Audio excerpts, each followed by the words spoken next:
திருமாவோட அரசியலில் இன்றைக்கி ஒட்டுமொத்தமாக கிட்ட விடுதலை சிறுத்தைகளை அடவானம் வச்சுட்டாரா, அல்லது விஜய் குறிப்பிட்டது போல் ஆட்சியிலும் பங்கு அதிகாரத்திலும் பங்கு அந்த அதிகாரத்தை நோக்கி நகர்ந்து இருக்காங்களா? விடுதலை சிறுத்தைகள் ஒரு மாற்றம் வேணும், எவ்வளோ நாள் அடிமையாக இருக்குது, ஒரு மாற்றம் வேணும், அந்த நமக்கு அதிகாரம் கிடைக்குது, அந்த இடத்துல நகர்ந்து இருக்காங்களா?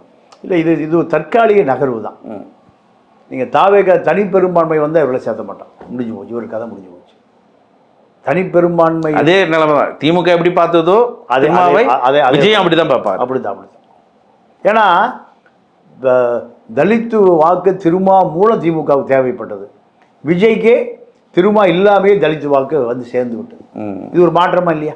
கண்டிப்பாக. அப்படி மாற்றம் இருக்கிற பொழுது இவர்களுக்கு இப்பொழுது மாற்றம் என்பது தவிர்க்க முடியாத மாற்றம். ஆனால்